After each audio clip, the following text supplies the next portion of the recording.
Good evening. Good evening po, sir.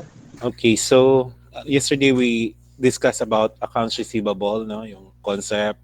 So we also discussed, no, initially the allowance for doubtful accounts. So ano gani yung allowance for doubtful accounts? Miss Silado,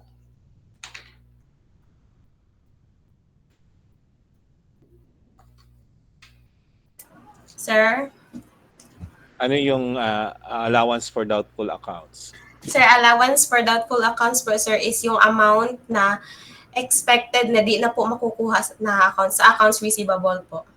Okay, so we have ano no, I have demonstrated uh, how to set up accounts receivable allowance, then paano kung merong write-off, then the recovery, no, paano siya paano ang entry. Okay, so ulitin natin paano ganyan yung entry natin pag may recovery.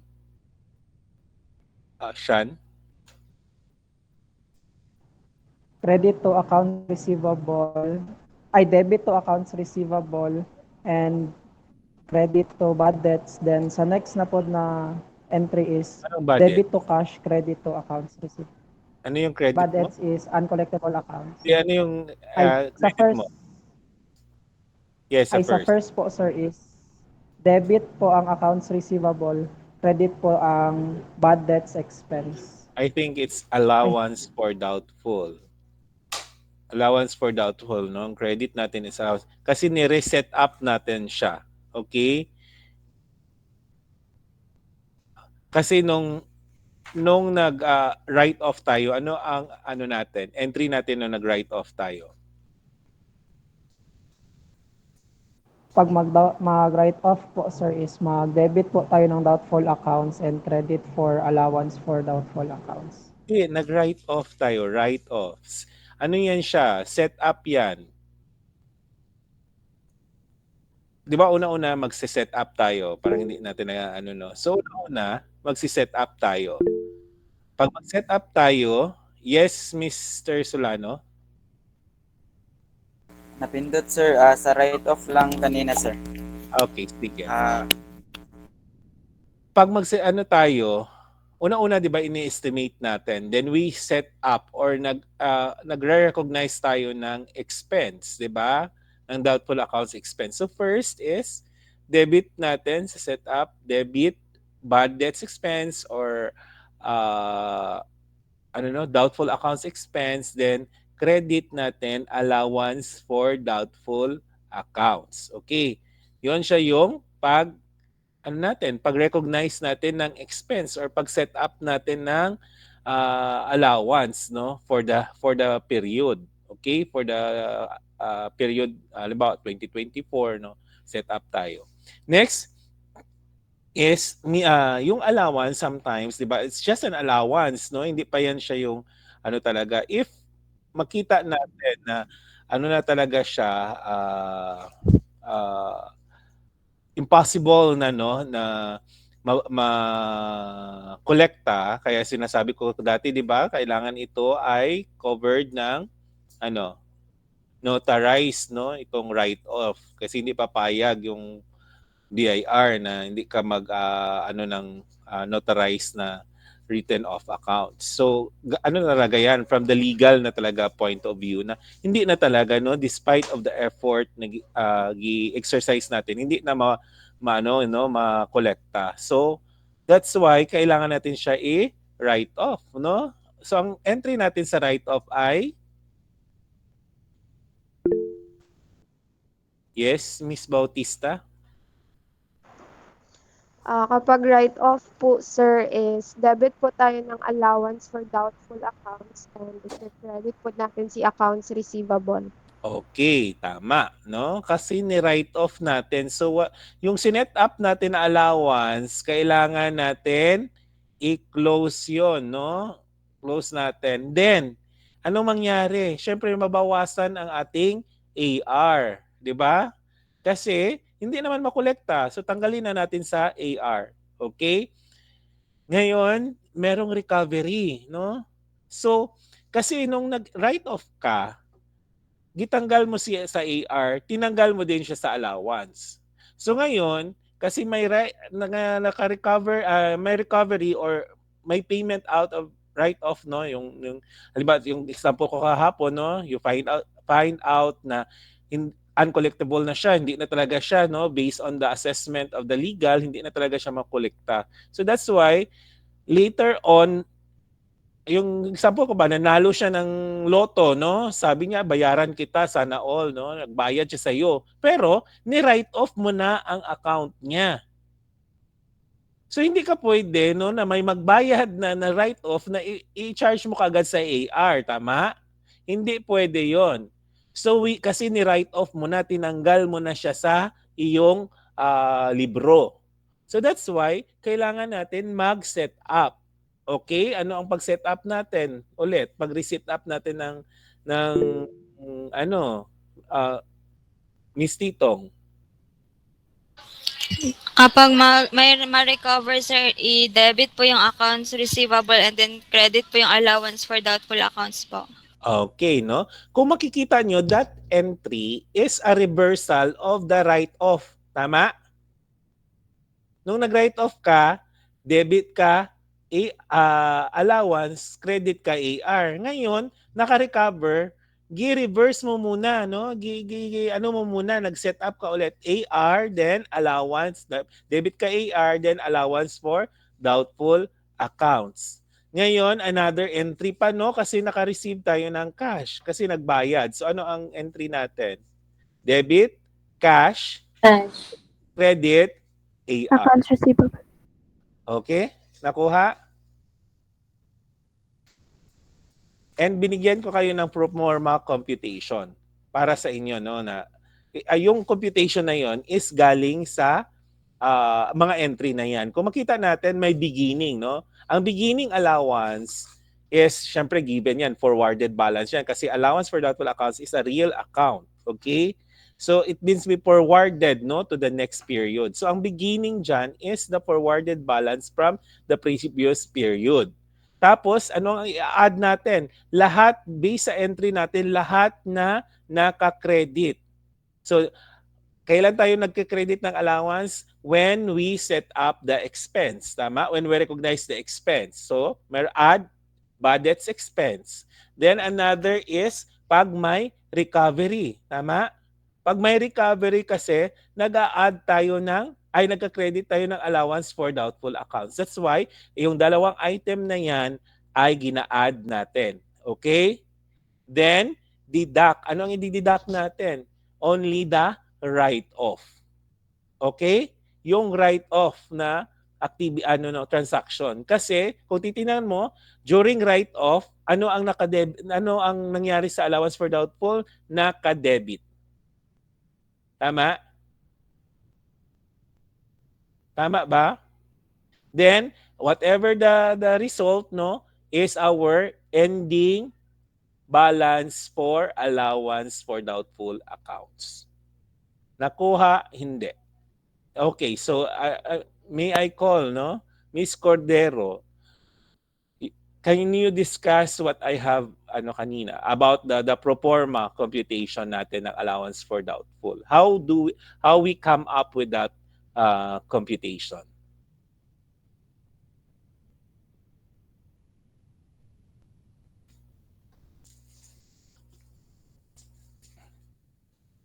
Miss Cordero? Yes, sir. Okay. You may explain or discuss what I have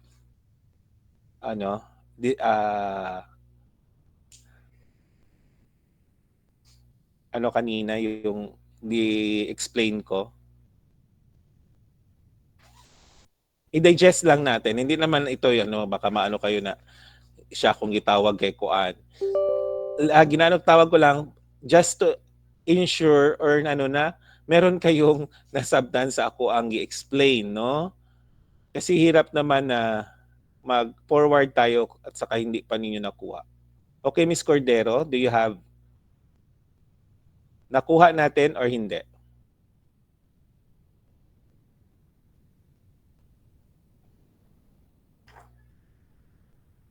Sorry, sir, Okay. pero medyo ay, Okay. Yes, Miss Cordero? What is it? medyo malibog pa ko gamay, sir. Sorry po. Okay. So, we need to, kay kanang, kailangan ma-digest natin. Yung dinidiscuss ko, kailangan nyo sa inyong sarili is ma-convince nyo din, no? Whatever I said is, okay, tama pala, ganito, okay. Ma-express nyo din yung sinasabi ko kasi ganun yun, no? Hindi pwede na ako lang ang nakaintindi sa aking dinidiscuss. Okay. Allowance for doubtful accounts beginning. Ano ang ina-add natin?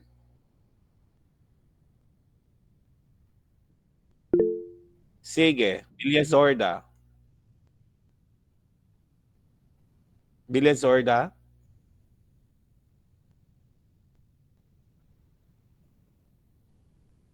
Di ata ka narinig, Miss Bilyazorda.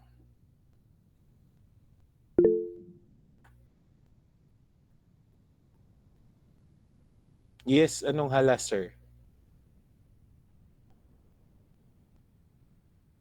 Okay, so baka sira yung ano mo. Okay. Who can, another volunteer. Ano yung ina-add natin? Okay, Miss Bautista. I-add po natin sa beginning balance yung nag-recognize po tayo ng doubtful accounts kasi kinedit po Expense. Doubtful accounts expense, or no? bad. Yes po, sir. Budget Tapos expense or ang ano po rin, ang ano rin po, sir, nung sa recovery po, nag-set up po tayo. So, okay, naka-credit po budget tayo sa expense. expense and the recovery. Okay. Yan siya. Tama? Then, may total tayo, no? Then, less natin ang, ano nililess natin? Write-off po, sir. Sa write-off po. Okay. Write off.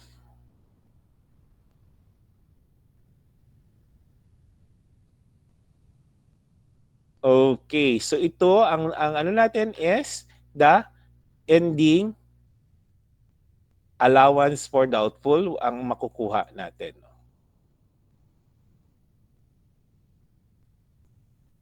Nakuha nyo, yun ang proforma entry. Ang tanong ngayon, Miss Bautista, bakit natin ina-add yung budget expense?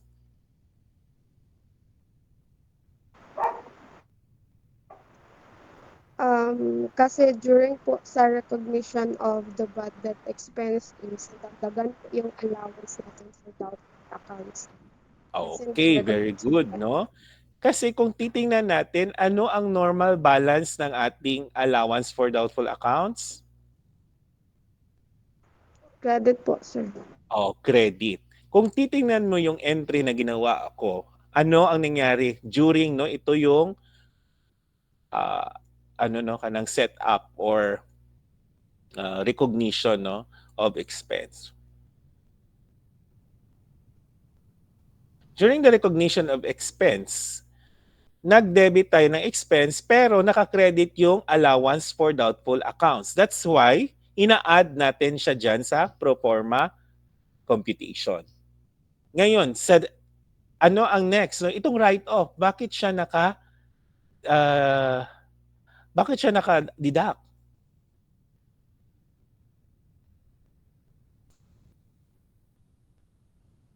Yes, Miss Bautista.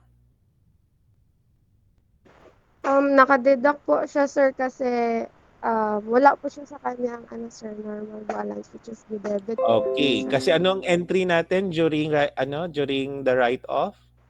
Debit po, allowance for doubtful accounts and credit accounts receivable. So meaning naka-debit siya. So meaning ang normal balance niya is credit. That's why dinideduct natin. So ito ay ang pag-write off natin. Okay. During the recovery, bakit natin siya ina-add?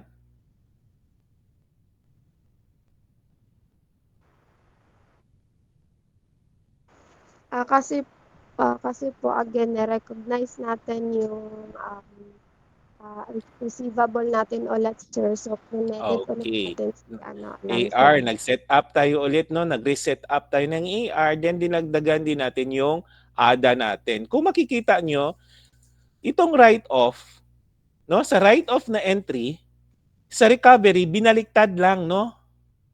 Tama? Nakita nyo? So, binaliktad lang. So, kailangan nyo yan matandaan na pag may recovery, ito yung entry niya. Reset up ng AR. So, that's why, itong allowance for that wall is naka-credit kasi siya. So, in our proforma entry, ang recovery is a addition to allowance for doubtful accounts. Nakuha? Very good, Miss Bautista, no? So, ganun tayo, ha? Digest natin. Next is, we proceed na sa chapter 5, no?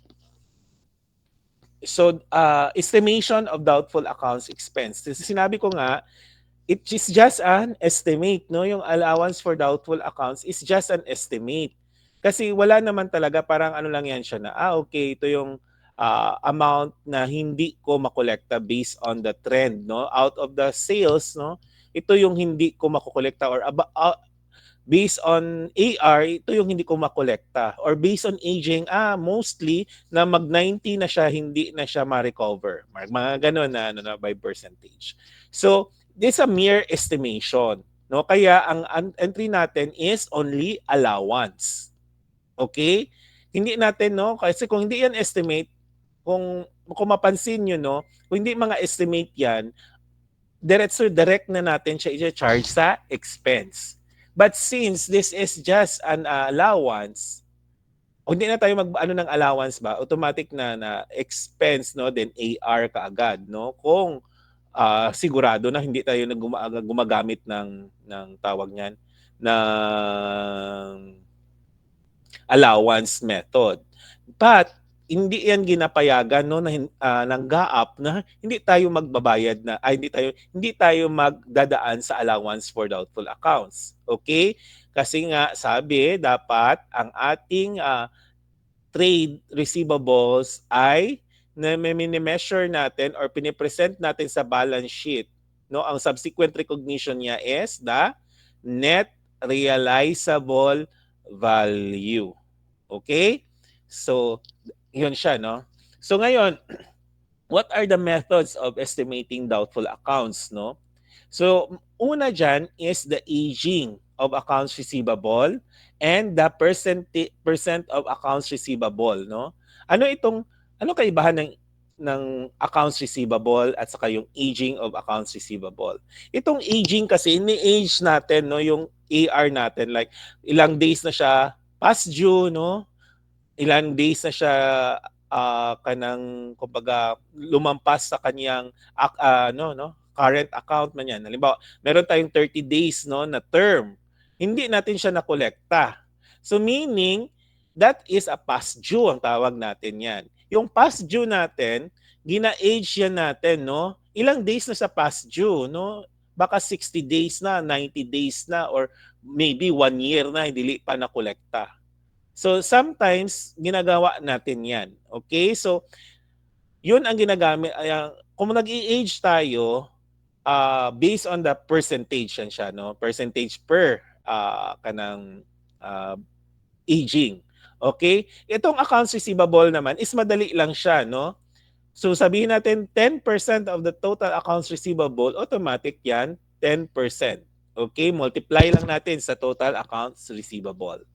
And another is the percent of sales method, no? Itong percent of sales, madali lang din kasi multiply lang natin whatever percentage na sinabi ng company na sabi niya 3% no, of the sales, multiply lang kaagad natin yung 3% sa 3%. Pero remember, yung tatlo ay tingnan nyo, ang una ay real account, no? Based on real account kasi that is an aging, no, of AR, and the second is real account din yan. Okay? So, ang ika-third ay, ano ito? Anong kabahan ng real account? Ano nga yung sales are? Accounting 101. Hala, pabalikon to jud mo kay Ma'am Vic. Anong tawag? Nominal po, sir. They are nominal accounts. No, yung nominal accounts are accounts found in the income statement. And the real account are the items, no, makikita natin sa balance sheet. Yung AR, 'di ba, is nakikita natin sa balance sheet. Okay. Yung pangalawa is meron lang aging. Ang total AR pa din yan ang basis pero naka-age siya. So that's why it's a real account, no, ang basis. Then the third is the nominal account, this is the sales, no. So pag ganan gani, pag real account gani ang ating basis, no, for example sa sales, no, ay sa sales sa AR, percentage of AR. Pag nakita natin, halimbawa the AR is 1 million. Total AR ito.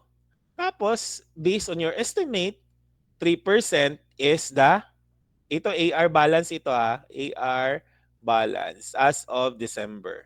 So 1 million. Sinabi na, okay, ang allowance for that one accounts mo ay estimated by 3% of the AR balance. Okay, 3% of the AR balance is 300,000. Tama? Ay, 30,000 na pala. So, 30,000. Anong ibig sabihin yan? Anong implication yan? Ang implication yan, ito yung iyong ending balance. Ito yan siyang makikita dito. Hindi yan siya yung expense. Okay? Yan siya ang ending balance. Nakuha. That's why kung gusto mo makuha ang expense, you need to work back. Kailangan natin squeeze, no, from the bottom. For example, meron tayo dito, beginning natin is 10,000, no? Tapos, example lang tayo ang recovery natin is 500, no? Then our write-off is lagay lang natin 1,000 2,500. Ay, sorry, 25 ang nalagay. So meaning yan, ano ang meaning yan? We need to get the bad debt expense. Ibig sabihin, pag based on real account, ang nakukuha lang natin is the ending allowance for doubtful accounts. If we want to determine, kasi sometimes ang pina-question sa atin is the bad debt expense, ang sagot dyan ay, ano ang sagot? We need to work it 22,000, sir. back. 32,000, sir. No? 22,000 po. 22,000. Winork back natin. Ito yun, no? Ito. The 22,000. Nakuha? Nakuha. Okay. Ito ay based on real account. Ang base naman sa nominal, no? Or the sales. Based on sales na lang ito. Okay. Pag based on sales, ang kaibahan naman niya ay, halimbawa, 1 million din ito, no? Ang sales. So, ang na-record na sales for the year is 1 million. So, simply, ganun pa din, no? 3% of the sales daw is the doubtful accounts. Estimated to be doubtful, no? So, ang mangyayari is, lipat ko muna para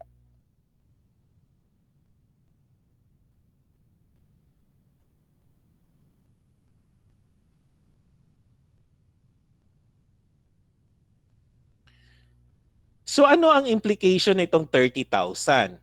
Itong 30,000, because this is based on sales or nominal, ito na yung ating bad debt expense.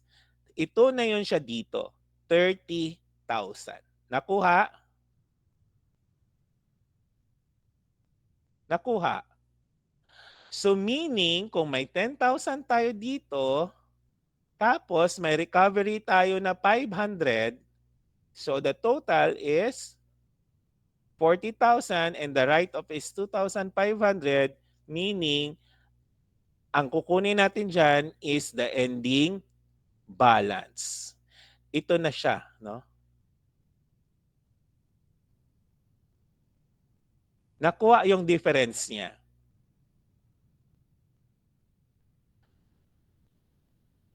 Okay, I want to call someone, no, to explain again, no, the difference of the two. Okay, Mr. Boke Cosa. Asa dapita, sir, sa sales po. Dalawa, you have to explain both, no? Ano ang kaibahan ng dalawa? Pag sinabi natin based on real account at saka based on sales siya. Then sa real account po, yung i-work back po natin is yung expense po. Yung kunin po natin yung expense kasi tawag dyan. I-work back po natin yung expense. Then sa sales po Bakit? is yung Bakit natin siya ni-work back? Kasi ang 3% ay yung estimate is ano yan siya? Represents the ending balance. Okay? sa sales. Okay, pagtanungin ka diyan, no? Pagtanungin ka sa problem, no? Ang tanong sa problem is how much is the allowance for doubtful accounts? Kasi based on AR yan siya.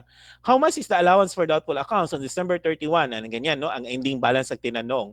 Automatic na yan, no? Ang sagot natin ay 30,000. Okay? Pero pag tinanong ka ng about expense, you need to work back. Okay. Kaibahan naman dito sa sales, no? Kasi kung ano yung nakuha natin, it's the budget expense, okay? That's why pag tinanong ka how much is the allowance for doubtful accounts on December 31, 2023, you need to compute. Okay?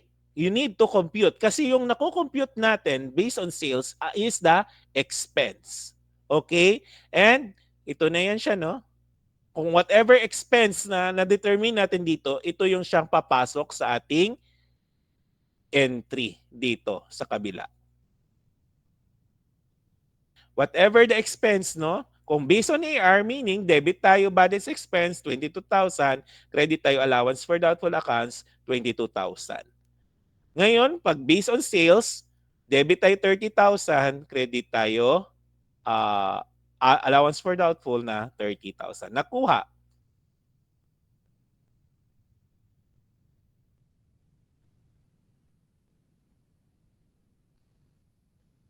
Okay, dami ng hands. So I will call again. Miss Gumahob. Gusto ko kasi na ma-articulate nyo kasi iba talaga yung ma-articulate nyo yung ano kasi nasabtan yun din yun, di ba? Kaysa naman kuan lang. Okay, Miss Gumahob. Hello po, sir. Yes. Saan po, sir? Lahat po. Yung sa dalawa, gusto ko lang ma-confirm if you have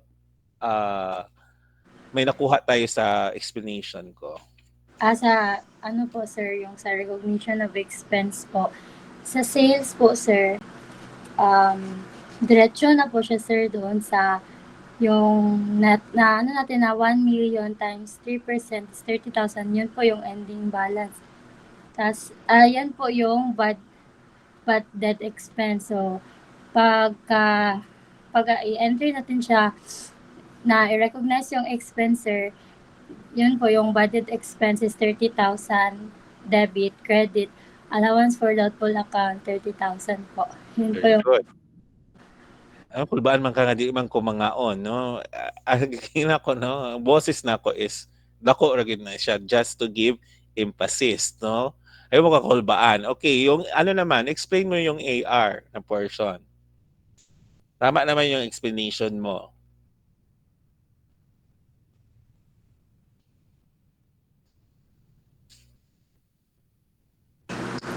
as a AR po, sir. Or real account, sige. As a real accounts, Yung pagka ano ko sir, pagkaintindi ko sir, is yung ending balance po dyan is estimation lang po siya sir. And then, need po i-work Ulitin back. natin. Ulitin natin. Ano yung ano yung nakukuha natin na amount, no, based on the yung percentage times the balance of AR. Ano yung nakukuha natin diyan? Doon tayo magsa-start. Yung nakuha po natin is ending balance po ng allowance of doubtful accounts po. Okay. Then, Allowance for, ha, hindi all. allowance po, Allowance for doubtful doubtful accounts. Okay. accounts.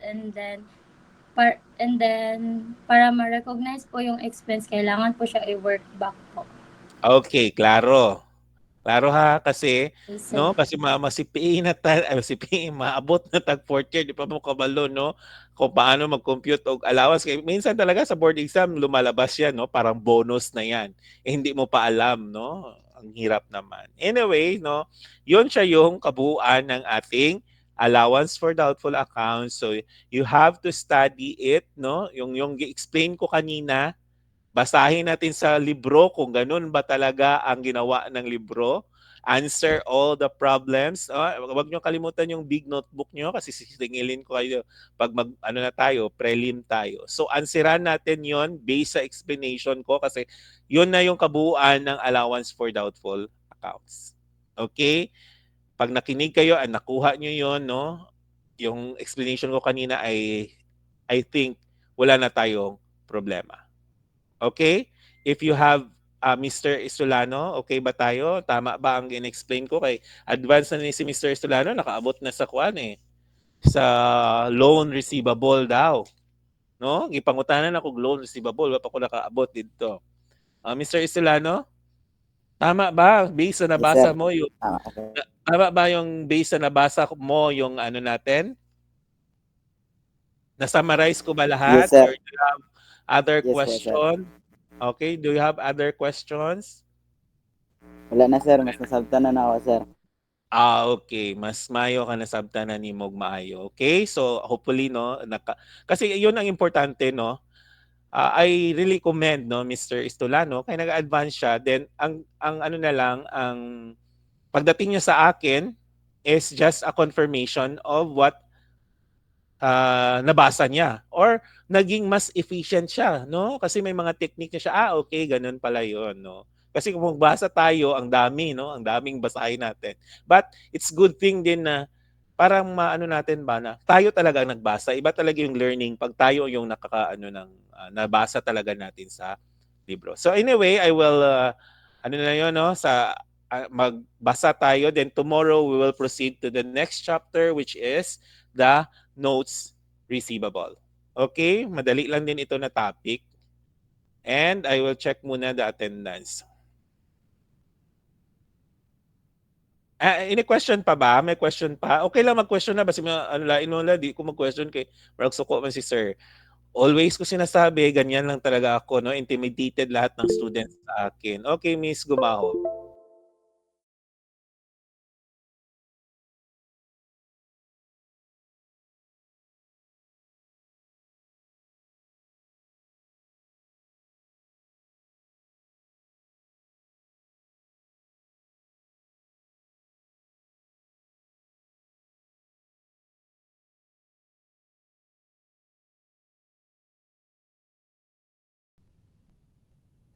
Wala na po, sir. Ay, hindi. It's okay. Wala pa ka nagbasa. Basa. Yeah, Yes, now that's why, no? That's tama ba, Mr. Istolano? Kung if Mr. Istolano would agree, that's the the summary. Yung ibang condition niyan, the debit balance of allowance, ano na yan, basahin niyo na anong treatment niyan. Okay? Nakuha ba? Tama ba, Mr. Istolano? Yes po sir, abot lang sa tatlo ka method po sir. Okay, di ba? Yun lang ang gist or the summary of the chapter. At saka yun lang usually ang tinatanong, di ba, Mr. Estolano? About Yes po, the sir. allowance for doubtful, no? Okay, so Miss Alonso, Present po, sir. Bataluna, Present po, sir. Bautista, Present po, sir. Bayhon, Present po, sir. Bukikosa, Present po, sir. Butaya, Present po, sir. Kamingawan, Present po, sir. Castañares, Present po, sir. Castillo, Present po, sir. Tanyamaso, Present po, sir. Colipapa, Present po, sir. okay, Contiga, Present po, sir. Cordero, Present po. Cuadra, Present po, sir. Dacuno, Present po, sir. De La Peña, Present po, sir. De Velos. Present po, sir. Okay, nakuha mo yung lesson natin? Yes po, sir. Tahimik mo ngayon, no? Usually, ikaw yung ano eh. Ismael. Present, sir. Okay, Istulano, nandyan. Paro Paldane, Present, sir.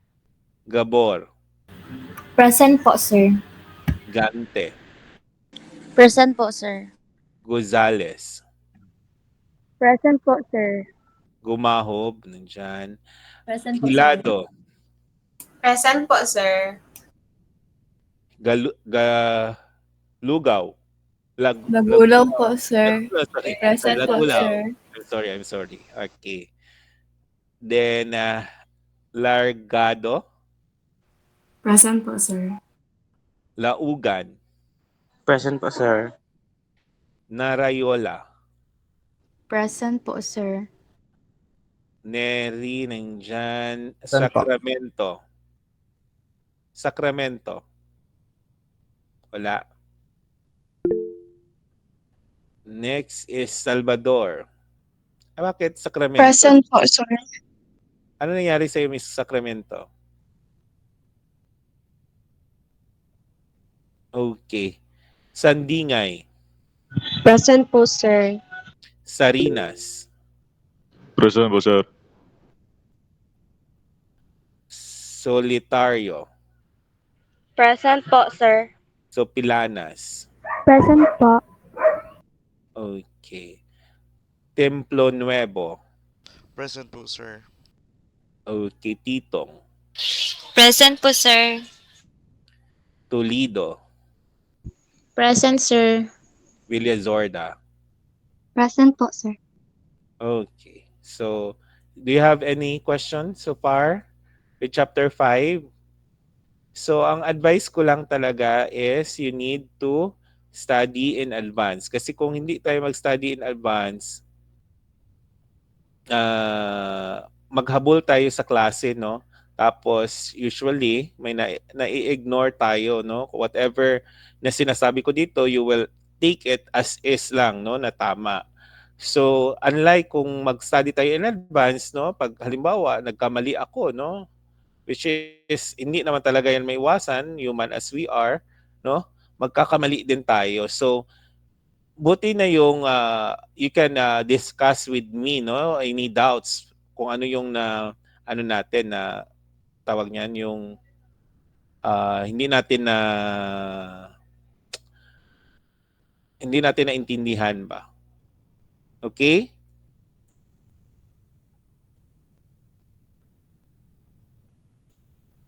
Dali lang.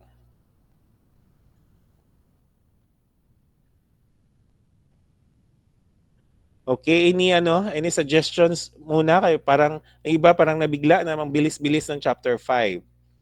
Okay. May suggestion or ano tayo? Okay na tayo? Wala tayong problema? Okay, let's see lang sa ating exam kung merong ano ha. Okay, dira man na sa quiz day, no? Dira man na nato makitaan kung nagi nasabtan or wala. Okay, so I leave everything to you, the chapter 5 na text, basahin mamayang gabi, then practice tayo. Okay? Kung may tanong pa, may mga doubts pa, just ask Mr. Istolano. Joke ha? Just ask me, no? sa GC natin. Okay? So kung wala na, I will not hold you long para naman maka-rest na tayo, makakain na tayo, then study ng chapter 5. Okay? So good night everyone.